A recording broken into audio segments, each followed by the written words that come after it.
হরে কৃষ্ণ, রাধে রাধে। সুধী কৃষ্ণ ভক্ত, গৌর ভক্ত, হরিভক্ত, আমার মা সকল, বাবা সকল, আপনাদের প্রত্যেকের চরণে সশ্রদ্ধ প্রণাম। প্রণাম জানাই আমার উপস্থিত সাধু গুরু বৈষ্ণব মণ্ডলীর চরণে। অনলাইন উপস্থিত যত আমার দাদা মায়ের আত্মীয় স্বজন, ভাই বন্ধু, ভক্ত শ্রোতা, সাধুজনা গুণীজনা আপনারা রয়েছেন, আপনাদের প্রত্যেকের চরণে সশ্রদ্ধ প্রণাম। অন্তরঙ্গ স্থল থেকে অনেক অনেক ভালোবাসা, অভিনন্দন। বলুন, প্রচন্ড শীতে আপনারা কেমন আছেন? অত্যন্ত শীত পড়েছে, তো আশা করি প্রাণ গোবিন্দ রাধারানী ভালোই রেখেছেন। আমিও আপনাদের অনেক অনেক আশীর্বাদ ভালোবাসায় খুব ভালো আছি। তবু আজকের ভিডিওর বিষয়, এক বৃদ্ধ মা আমাকে কমেন্ট করেছেন, মাগো তুমি আমার মেয়ের মতো, তোমার প্রত্যেকটা ভিডিও আমি দেখি। তারও মুসলিম ভাইরা আমাকে কমেন্ট করেছেন যে দিদি ভাই, আমরা সাম্প্রদায়িকতাটা মানি না, তো আমিও মানি না যে আমরা মাটির মানুষ, আমরা সবাই সমান। এই যে তত্ত্ব, দেহ তত্ত্ব দিচ্ছেন, খুব ভালো, এগিয়ে যান। আমরা অনেক আশীর্বাদ করি, দোয়া করি যেন আপনি দীর্ঘজীবী হন। তো সত্যি কথা বলতে, আমি একটা শ্বাসকষ্টের পেশেন্ট, আমার শরীরের মধ্যে অনেক রোগ। তো আমি প্যাঙ্কিয়াটাইটিসের পেশেন্ট, ক্যান্সারের আগের মুহূর্ত। তো এইভাবে আমি বেঁচে আছি আপনাদের অনেক অনেক আশীর্বাদ ভালোবাসায়, ওষুধ আর মানে আনন্দে থাকি জন্য। তো যাই হোক, আপনারা এইভাবে আমাকে ভালোবেসে যান, দোয়া করুন, এটাই আমি চাইবো, আপনারা আশীর্বাদ করুন। তো এই যে বৃদ্ধ মাটা আমাকে কমেন্ট করছেন, তুমি আমার মেয়ের মতো। মা, তোমার চ্যানেলটা প্রচারিত চ্যানেল, তোমার চ্যানেলটা অনেকই সাবস্ক্রাইবার আছে, তুমি যদি একটু ক্যান্সার সম্পর্কে বলতে। আমি বললাম, মা কোন ক্যান্সারের কথা বলছেন? বলছে জরায়ু ক্যান্সার, যে কারণে আমাদের প্রত্যেক বছর মা বোনদের, হাজার হাজার মা বোনদের হারাতে হয়। কেন মা এই কথাটা বললেন? উনি একজনা ক্যান্সারের পেশেন্ট। তো ওনার সঙ্গে দেখা হয়েছিল কোথায়? আমি যখন কলকাতাতে যাচ্ছিলাম, তো মাথা নেড়ো হয়ে গেছে, একটা সিটে উনি বসেছিলেন। আমি সেদিন রিজার্ভেশন পাইনি, তো জেনারেলে আসতে হয়েছে। তো মাকে দেখে আমি মেঝেতে মেঝেতে কি বলবো, নিজের নাইটি বিছিয়ে সেখানে ঘুমিয়ে এসেছি। মাকে একটা সিট দিয়েছি আর মায়ের কাছে এই গল্পগুলো শুনেছি। তো আমাকে বলেছেন, আমিও বলছি, আমার চ্যানেল আছে, তারপরে চ্যানেল সাবস্ক্রাইব করেন। উনি আমার ভিডিও নিয়মিত দেখছেন। ওনার অনুরোধে, ওনাকে শ্রদ্ধা জানিয়ে, প্রণাম জানিয়ে, আজকে মা বোনদের উদ্দেশ্যে, বাবাদেরকে আমি বলবো একটু যত্ন। তো মা বোনদের উদ্দেশ্যে আজকের ভিডিওটা। অনেক পুরুষদের জন্য ভিডিও করেছি, আমার কাছে সবাই সমান, আমাদের কাছে কোনো জাতিভেদ কিছু নেই। অসুখ বিসুখ, সেক্স, রোগ, নানা রকমের ষড়রিপু, এই 10 ইন্দ্রিয় কারো কিন্তু দেখে শুনে আসে না বাবা, সবারই আসে। তো যাই হোক, আপনারা যেভাবে আমাকে ভালোবেসেছেন, আপনাদের সবাইকে অনেক অনেক ভালোবাসা জানিয়ে আজকের ভিডিও শুরু করছি। তো কেন আমাদের মাদের এই জরায়ু ক্যান্সার হয়? কেনই বা মায়েদেরই হয়, কেন পুরুষদের হয় না? কেন মাদেরই শুধু হারাতে হয়? দেখেছেন তো আপনারা, যদি দেখেন তো দেখবেন 30-এর ঊর্ধ্বে যেসব মাগুলো চলে যাচ্ছেন, তাদেরই গনে গনে জরায়ু ক্যান্সার, তারপর ব্রেস্ট ক্যান্সার, এগুলো হয়। কিন্তু পুরুষদের হয় কি, এই দাঁতে হয়তো দাঁত তুলেছি, সেখান থেকে ক্যান্সার হয়, বা পেটে কিডনি অপারেশন করার পরে সেখানে ক্যান্সার হয়, বা গলব্লাডার হচ্ছে অপারেশন করার পরে সেখানে হয়। কিন্তু মায়েদেরই বেশি কেন জরায়ুতে হয়, কেন? তো আমি প্রথমেই বলবো, মায়েদের আরো আরো অনেক রকমের রোগ হয় তলপেটে, জরায়ুতে। কেন হয়? কেমন রোগগুলো? তো এই যে টিউমার, ক্যান্সার, বন্ধ্যাত্ব, সিস্ট, এগুলো মাদেরই বেশি হয়। কেন হয় জানেন? মাদের যে যৌনাঙ্গ, সেটা হচ্ছে ভিতরের পার্ট। আর পুরুষদের কেন কম হয়? পুরুষদের যৌনাঙ্গটা হচ্ছে বাইরের পার্ট। পুরুষরা দেখতে পারে কিন্তু মায়েরা দেখতে পারে না। সুরক্ষিত যদি থাকা যায়, মাদেরকে আমি অনেক বলেছি এর আগেও, সুরক্ষিতভাবে মেলামেশা করতে হবে। যে কারণগুলোর জন্যই আমাদের ক্যান্সারগুলো হয়, তো আজকে আপনাদের কাছে বিস্তারিতভাবে জানাবো। আপনাদের কাছে অনুরোধ করবো, ভিডিও একদম স্কিপ না করে পুরো ভিডিও দেখুন। ভিডিও দেখে যদি ভালো লাগে, মনোভূত হয়, তাহলে চ্যানেলটি সাবস্ক্রাইব করে আমার পাশে থাকবেন। এইভাবে আমাকে উৎসাহ প্রদান করবেন। আর কত আমার ভিউজ হলো, কত সাবস্ক্রাইবার হলো, সেটা বড় কথা নয়। আমি কত দূর পৌঁছালাম সেই অহংকার যেন আমার মনের মধ্যে না আসে। আপনারা ভালোবাসার হাত বাড়িয়ে দিন। আর আমি স্বাস্থ্যকর্মী হিসাবে, বা আমি যে একটা ইউটিউবার হিসাবে, কন্টেনার হিসাবে আপনাদের কাছে আমি ভিডিওগুলো পৌঁছে দেব। যাই হোক, আর বেশি কথা বাড়াবো না। তো মায়েদের কেন বেশি বেশি হয়? আমি বললাম, মাদের যে যৌনাঙ্গটা সেটা হচ্ছে ভিতরের দিকে, পুরুষদের যৌনাঙ্গটা হচ্ছে বাইরের দিকে। মায়েরা দেখতে পারে না, পুরুষরা দেখতে পারে, প্রথম কথা। তো ইনফেকশনটা হয় কেন? তো একটা যে হচ্ছে আমাদের একটা পুরুষ নারীদের দেহের ভিতর একটা হচ্ছে তোমার হরমোন রয়েছে, ভাইরাস রয়েছে, সেটা কি? Human papilloma virus. এটা কি হয়? নারী থেকে পুরুষের অঙ্গে যায়, পুরুষ থেকে নারী অঙ্গে যায়। তো এর কারণে পুরুষরা যেহেতু, যে তাদের যে অঙ্গটা গোপন অঙ্গটা সেটা বাইরের জন্য দেখতে পারে, ধোয়া মোছা করে, কিন্তু নারীদের যদি শরীরের মধ্যে প্রবেশ করে সেটাকে ধুয়ে মুছা হয় না, কিন্তু ধুয়ে মুছেও হয় কিছু মানে কি বলবো পদ্ধতি রয়েছে, তো এটার জন্য হয়। তো যে মহিলারা অসুরক্ষিত যৌন মিলন করে, পরিষ্কার করে না, এই যে শীত যাচ্ছে হয়তো কি বলবো রিলেশন করেছে ওইভাবেই শুয়ে পড়েছে, তারা গরম এখন কি বলবো এই শীতের সময় যত গরম জল লবণ একটু ফুটিয়ে যদি একটু ঠান্ডা ঠান্ডা মানে সওয়া সওয়া ভাবে যদি যৌনাঙ্গের যত্ন নেয় তাহলে কিন্তু ইনফেকশন গুলো হয় না।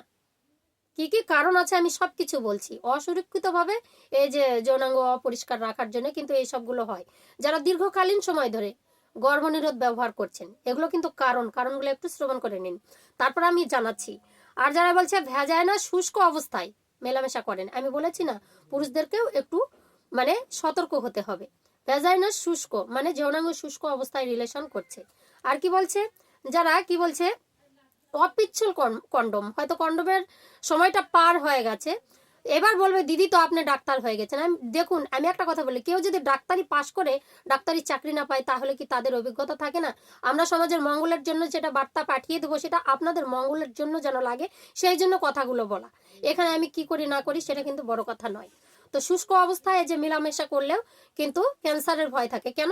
সেই জায়গাটা ছিঁড়ে যায়, সেই জায়গাটা ঘায়ের সৃষ্টি হয়, সেই জায়গাটা শুকাতে চায় না সহজে।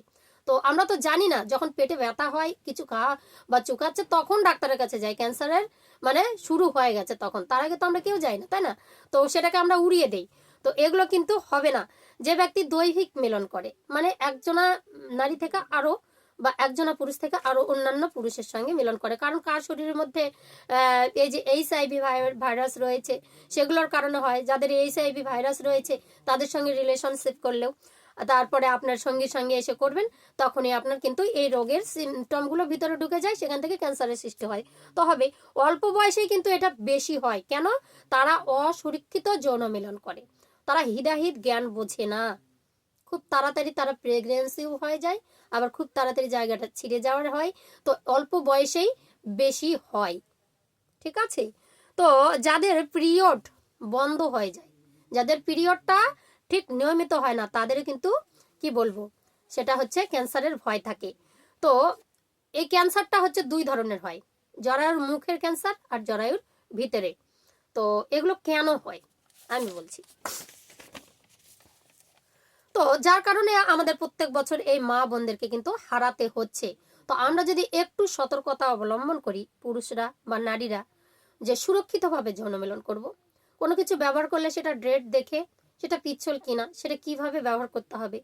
আর কি বলছে জানেন, তো ইনফেকশন এটা হয়ে যায় কি, এর মধ্যে একটা ক্রোশ, যে ক্রোশের মধ্যে ঢুকে যায় ওই যে ভাইরাসটা, তো ওটা যখন ঢুকে যায়, ঢুকে গেলে তখন সেখান থেকে কিন্তু ঘায়ের সৃষ্টি হয়। তো আরো কিছু আমি সিমটমগুলো বলতে চাইছি।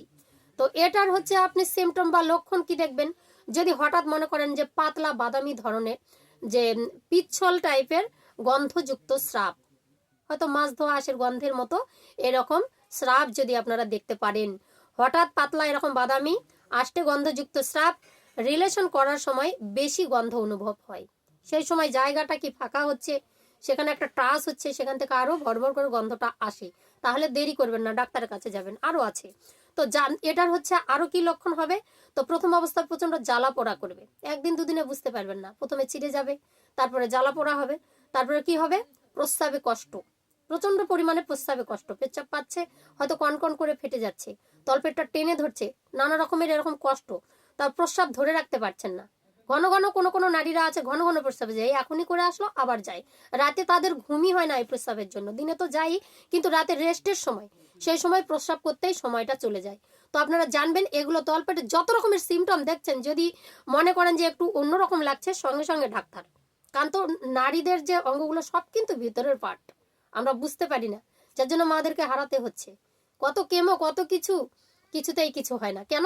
লাস্ট পর্যায়ে পেটের ব্যথা হচ্ছে, যন্ত্রণা হচ্ছে, তারপরে ডাক্তারের কাছে যাচ্ছেন, তাহলে কিন্তু হবে না। তারপর কি বলছে, মেলামেশাতে রক্তক্ষরণ, মেলামেশা করলেন, হয়তো মেনস্ট্রুয়েশন পিরিয়ড অনেক দিনই পার হয়ে গেছে, কিন্তু কিছুদিন পরে হচ্ছে রিলেশন করতে গিয়ে রক্ত বেরোলো, কেন? সেখানে একটা সিস্টেম মতো তৈরি হয়েছে বা কোনো ঘায়ের তৈরি হয়েছে, সেখানে যা টাচ করা মাত্র সেখান থেকে একটু গুঁতো লাগে, সেখান থেকে রক্ত, তাহলে আপনাদের কিন্তু দেরি করা যাবে না। তো 3 মাস পর পর কারো কারো পিরিয়ড হয়, যে আমার এরকম পিরিয়ডটা হয় না ঠিকঠাক। অনেকেই গল্প করে, দিদি ভাই এর কি সমাধান রয়েছে, বা তলপেটের প্রচন্ড ব্যথা কি সমাধান।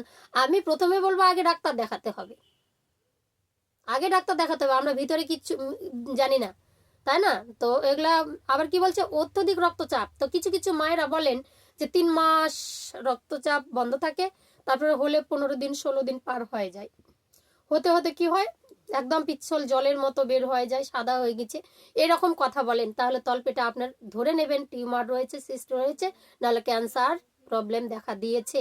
দেরি কিন্তু করা যাবে না। তারপর বলছে তলপেটে প্রচন্ড ব্যথা, অত্যধিক সাদা স্রাব ও দুর্গন্ধযুক্ত, তলপেটে চাকার আকার, হয়তো আপনি কোনোদিন হাত দিয়েছেন, এই সাইডটা একটু গোটা গোটা লাগছে, একটু জায়গাটা একটু কি বলবো, ঠেসে ধরলে একটু লাফালাফি লাফালাফি করছে, এরকম কেউ কেউ বলে অনেকে যে এরকম হাত দিলে এরকম লাফানোর মতো করে, বা চাকার মতো একটু গোলাকার।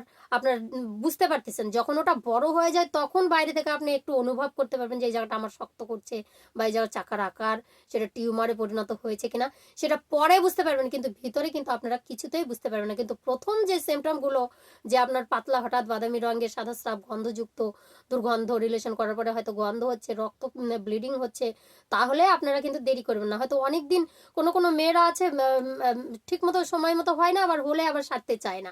তো কত ওষুধ কত করে কিছুতেই হয় না, কিন্তু আসল রোগের ওষুধই পড়ে না, যার জন্য এগুলো হয় না। তো ওগুলো কিন্তু আমাদের দেখতে হবে। তারপর কি বলবেন, পায়খানা খুব কষা হয়ে যায়। শরীরের মধ্যে একটা প্রবলেম হলে নানা রকমের প্রবলেম তখন সৃষ্টি হয়, ইমিউনিটি পাওয়ারটা ধীরে ধীরে কমিয়ে দেয়, তাই না? তো পায়খানা কষা হয়। তারপর কি বলছে, পেটে সিস্ট থাকলে বন্ধ্যাত্ব হওয়ার সম্ভাবনা আছে। তলপেটে টিউমার সিস্ট যদি তৈরি হয়, তাহলে তো বন্ধ্যাত্ব রোগ হবে, বাচ্চাটা থাকবে কোথায়? জরায়ুর মধ্যে যদি, যেখানে বাচ্চার মধ্যে থাকবে, সেখানে যদি একটা সিস্ট তৈরি হয়, একটা গোটা তৈরি হয়, সেখানে কি বাচ্চা থাকবে? বন্ধ্যাত্ব রোগ আসবে। আবার কি বলছে, কোমরে অসহ্য ব্যথা। কোমরে যদি আপনার ব্যথা অনুভব হয়, ডানে বায়ে যেখানেই হোক, প্রচন্ড কোমর ফেটে যাচ্ছে, বা শিরদাঁড়ার একবার নিচ, যেখানে আমরা বলি মূলাধার, এই যে মেরুদণ্ডের একদম নিচের ভাগে, সেখানে যে প্রচন্ড যন্ত্রণা করছে, তাহলে কিন্তু বসে থাকা যাবে না। মেয়েদের এই জিনিসগুলোকে লক্ষ্য করতে হয় পুরুষদের, কারণ সমস্ত কিছু মেয়েরা নাটক করে না, বা চোখের জল দেয়, সবাইকে ভোলায় না। কিছু কিছু মেয়েরা আছে পেটের মধ্যে অসুখ রেখেও কিছু বলে না, আর যখন খুব অসহ্য হয় তখন বলে, তার আগে কিন্তু বলে না। অসুখ না কেউ ছলাকলা করে না। তো ওই মা আমাকে বলেছিল, মা তুমি একটা জরায়ু টিউমার নিয়ে, জরায়ু ক্যান্সার নিয়ে একটু কথা বলো, তাহলে খুব ভালো হবে। তো প্রথমে কি বলছে, কিছু পরীক্ষা রয়েছে যাকে বলা হচ্ছে পাপসেমিয়া, বা কি বলছে টিভিএস, এই যে পরীক্ষাগুলা, এগুলো হচ্ছে অন্তর্নিহিত পরীক্ষা, অবশ্যই জরুরি করা উচিত। তারপরে অটোসাউন্স পরীক্ষা, এগুলো সব কিন্তু ডক্টররা করে, আর আপনারা জানবেন। তো এই হচ্ছে ব্যাপার। তো আপনাদেরকে যে সিমটমগুলোর কথা বললাম, যদি আপনাদের বাড়ির মায়েদের বা যদি আপনাদের স্ত্রীদের থাকে এরকম ঘটনা, তো আপনারা হয়তো আবার স্তন টিউমারও হয় যায়। স্তন টিউমার একটু হাত দিয়ে দেখলে গোটা সাইজ, বা হচ্ছে স্তনের একটু আকারটা পরিবর্তন হওয়া যদি দেখছেন, কোনো দিকে ফুলে যাচ্ছে, বেঁকা হয়ে যাচ্ছে, তাহলে বুঝবেন স্তনে টিউমার রয়েছে। কারো ব্যথা হয়, কারো হয় না। তো এরকম স্তনের ব্যাপার, স্তন টিউমারে কত মানুষ মারা যাচ্ছে, ক্যান্সার হয়ে যাচ্ছে, পরে কেটে বাদ দিতে হচ্ছে। সেরকম জরায়ু কিন্তু এরকম ক্যান্সার হলে কেটে বাদ দিয়ে দিতে হচ্ছে। তো এইরকম নানান কারণে কিন্তু এই ঘরে দুঃখ নেমে আসছে। পিতারা কি বলবো, স্ত্রী হারা হয়, সন্তানের মাতা হারা হচ্ছে। জরায়ু কেটে দিলে পিতাদের একটু কষ্ট হয়, মনে হয় যে আর রিলেশন করতে পারবো না। তো নানা রকমের এরকম কষ্টগুলোর হাত থেকে রক্ষা পাওয়ার জন্য আজকে আপনাদের কাছে এই ভিডিওটা পৌঁছে দিলাম। তো আপনারা বেশি বেশি করে শেয়ার করবেন, মায়েরা যেন বাঁচতে পারে, আপনাদের সংসারের যেন কি বলবো মঙ্গল হয়, আর সংসার যেন ভালো থাকে, আপনারা সুস্থ থাকেন, সুখে সংসার করুন, অবশ্যই মায়েদের বাঁচিয়ে। হরে কৃষ্ণ। সবাই সুস্থ থাকুন, ভালো থাকুন। পরের ভিডিও নিয়ে আবারও আপনাদের সঙ্গে দেখা হচ্ছে। জয় গুরু।